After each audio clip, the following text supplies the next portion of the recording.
everybody, welcome to my channel.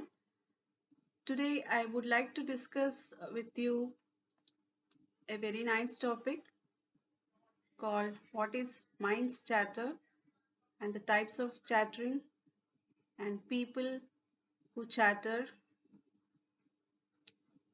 So let's start. In every human beings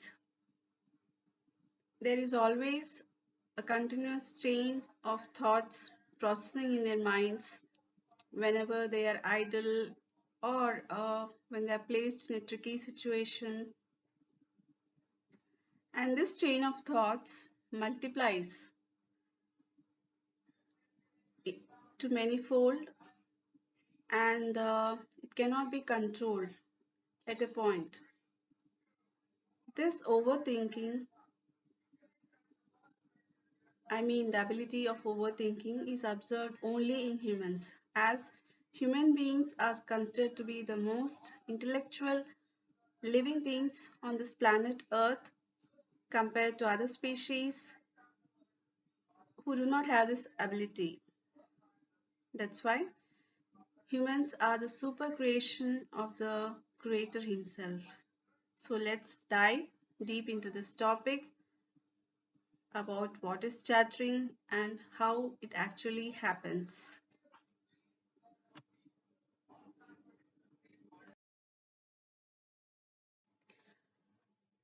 We all humans have this behavior to share, that when we are happy or sad, we share our moments with our loved ones, especially family and friends. Well, how many of you share your moments? Please let me know in the comments.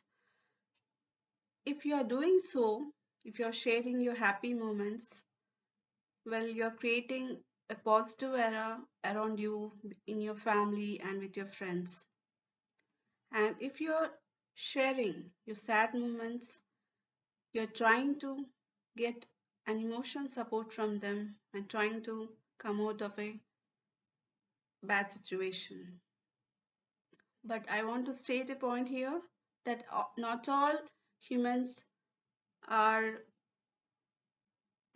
able to share their express their feelings or share their sad or happy moments with people surrounding them or family or friends. This is because of their shyness, because they're hesitant to share with the kind of people they are surrounded by, or they may feel that they might not able to get any support even if they share. So these kind of people are called introverts. So now we have two categories of people, mainly extroverts who share everything with everyone around them, and introverts who do not share any of the feelings with the outside world. And I am relating this only based on the mental or emotional behavior, but not on color, religion, or any kind of physical appearances. Introverts are the ones who do not really like to share anything to the outside world, and they keep everything to themselves. They are very shy people most of the time, and this habit is developed during childhood, or maybe it might be an inherited nature. They keep adjusting to any kind of situation they are in without giving a clue or hint to the people around them, and also without a hint of the pain or suffering they are going through. If you buy a dress for them and ask them if they liked it, they will say yes, but actually they do not. Introverts always put others in the priority list because they respect others' emotions rather than their own emotions. And in this process, eventually they forget To express themselves, they forget their likes, dislikes, their interests. The second kind of category is half extrovert or half introvert who share their feelings with the only loved ones like family and friends who are surrounded by their circles. But when they face any person or stranger, a different, they start behaving as an introvert. And the third category belongs to extroverts. Extroverts are the people who share everything with everyone. They do not hide anything and they share all the daily activities, all the upcoming things, or all the minute details of their life with everyone who are in touch with them, and they feel proud to express their feelings. These kind of people do outward chattering, and this is the difference between inward and outward chattering. Inward chattering means it's a mind chatter which introverts generally have, and extroverts are outward chattering in the sense they speak a lot with people. And if these extroverts they don't share their daily activities with any one person at least, they cannot rest in peace, and sometimes they cannot even sleep. And there are few kinds of extroverts who really don't know that they are actually hurting with their words. They're hurting the emotions of other people in certain kind of situations.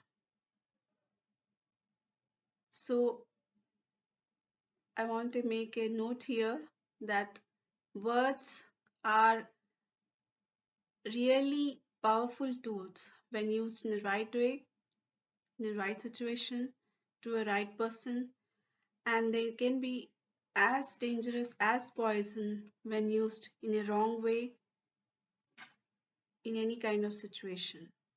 So please be mindful and careful when you are using words to any person in any kind of situation. When a person is able to share his sad and happy moments with anyone around him, then it's well and good. But what if he's not able to share any little thing with anyone? All his emotions, all his thoughts stay inside him. He keeps on talking to himself, and it builds like an ocean of thoughts running in his mind and heart. And this juggling of thoughts goes on and on. So I want to ask you which kind of or which category of personality you belong to, extrovert or introvert or either both. Please let me know in the comments. And finally, I want to explain you a very small story, a very true story of completely two opposite personalities, a totally extrovert with a complete introvert who travel the same journey. So let's begin. There were two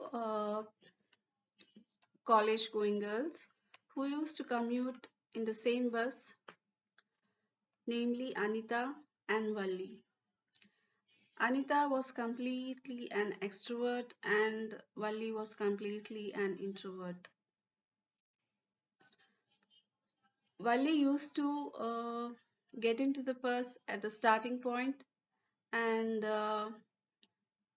after four or five stops, Anita used to get into the bus.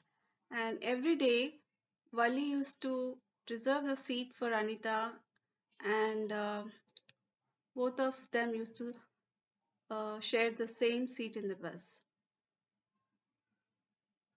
And Since Valli was an introvert nature, Anita used to uh, usually start the conversation first, saying that today the bus was late or it's very crowded, you know, and she picked up the topic.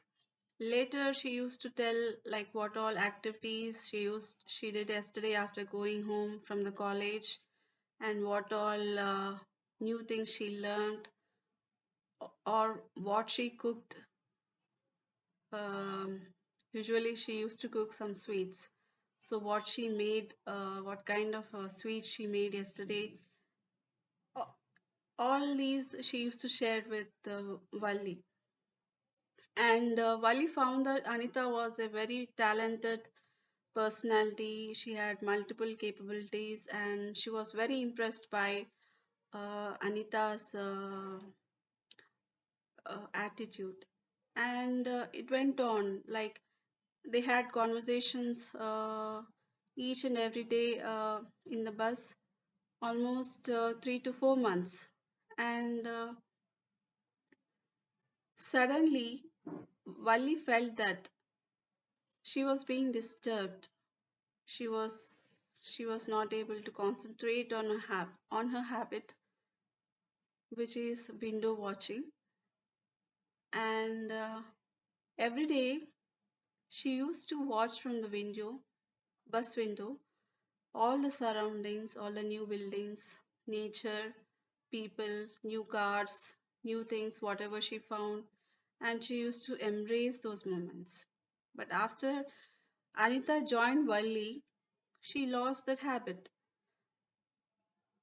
So uh, actually, Valli was a kind of person like she was brought up in a colony wherein she didn't have an opportunity to watch all these things, and she hardly used to travel to her native place once in a while, maybe once in a year to their grandparents' place.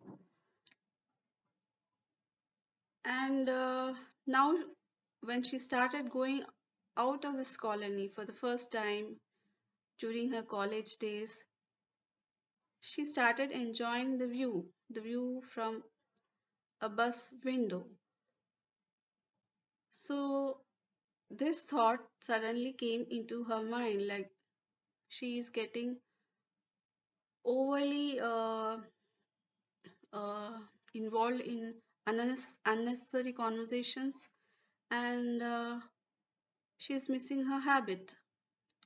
So suddenly she started maintaining distance from Anita, even though she knows her capabilities, even though she knows that Anita is a very nice person to uh, be with, because she felt like she was being disturbed, and her fresh mind, her calm nature, she wanted to be calm, she wanted to be at peace always, and have fresh mind when she goes to the college. So what did Wally do in order to avoid Anita? She just started uh, s- to stop reserving seat for Anita and allowed anyone to sit beside her in the bus, as it was a ladies' bus. And slowly, the rapport between Anita and Wally started fading away. Wally, even though she was an introvert and she was being bullied by her close friends itself in the college, she used to stick to them, and she always used to give a smile. But she neglected Anita, who accepted her wholly as a person, who never argued with her, who never disrespected her, who just tried to share each and everything with her every day. If Valli would have made Anita understood her perspective, her habit of window watching, and if she would have been a little extrovert, sharing her activities too with Anita, then they would have been good friends for lifelong. Now, when Valli is all alone, she remembers those pretty moments of her journey in bus with her friend, and she laughs and thinks how good Anita was to her. So, this extrovert is my friend, and the introvert is myself. The moral of the story is no matter what kind of a person you are, or what kind of company you are, be it an extrovert or introvert, try to respect each other, try to exchange your views, try to exchange your perspectives of life, and embrace those moments. Hope you like this story. Please subscribe to this channel. Please like and share this video with your friends and family. Thank you. See you again in my next video. This is Srilatha signing off.